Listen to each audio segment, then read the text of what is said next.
Hey friends, welcome back to another UCAT tutorial. In this video we're going to be going over the verbal reasoning section of the exam. This is going to be the fourth video in my UCAT series, so check out the video up here or any of the videos in the description to learn more about the exam. Verbal reasoning, or VR, is one of the 5 subsections of the UCAT exam. This part of the exam is testing your written communication and your written comprehension. They're testing your ability to collect information from a piece of text, to make inferences from that information, and to draw conclusions. You're going to be given 21 minutes to do this section, and in that time you've got to read 11 passages and answer 44 questions. So 4 questions on each passage. Just like all of the other sections of the UCAT exam, there are various different question styles that you can be asked here. The first and easiest probably of these is a true-false question. So you have to read the text and you're going to be presented with a true, false, or can't tell question. In these questions you're going to be given a statement, and you have to decide whether the text supports that as true, whether the text disproves that, so you can say it's false, or whether there's not enough information in the text to say whether that statement is true or false, in which case you select can't tell. The next type of question in the VR section is called incomplete statements. Here you'll be given the start of a statement and then 4 options for how that statement might end. Only one of these options will actually be supported by the text and create a true statement. So you have to choose which of the 4 options makes a complete statement. The third type of question you might come across in the VR section is an according to the passage. These questions will say, according to the passage, something. You'll have 4 options for your answer and you've got to choose the one that is properly supported by the passage. Be careful here because each of those 4 options is going to be really long. So you have to spend a lot of time reading the answers in this question and be very careful with your reading. The fourth type of question in the VR section is the exception questions. In these questions you're given 4 options and 3 of those options will be supported by the text and 1 of them won't be. So all of them except 1 are supported by the text and you've got to choose that one. And the last type of possible question that you might come across in the VR is the most likely. This question is pretty self-explanatory. You have to choose which of the options is most likely given the information in the text. However, in this type of question you are having to make an inference.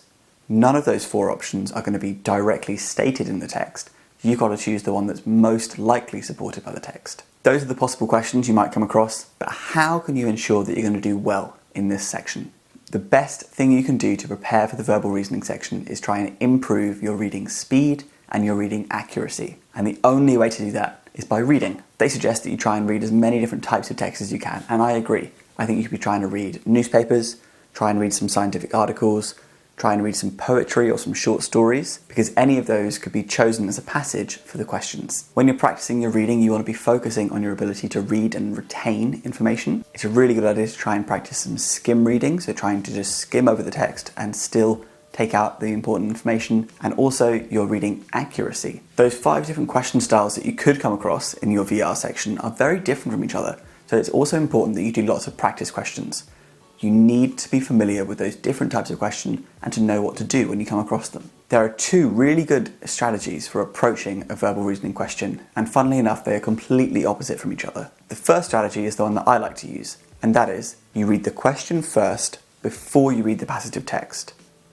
That way you know what you're looking for. The other strategy is to skim read the entire passage of text so that you have a vague understanding of what's going on and where things might be in the text, and then to try and tackle the questions. I would recommend practicing both of these, having a go at answering practice questions using both of those different strategies to work out which one is better for you, and then just focus on one of them. So for me, it always works better to read the question first and to know what I'm looking for in the text. And lastly, each passage of text is going to be followed by 4 questions. Now, very often those questions are going to be asking about information within the text in a logical order. And what I mean by that is that the first question might be asking about information at the beginning of the text, while the last question is going to ask you about information further down the text.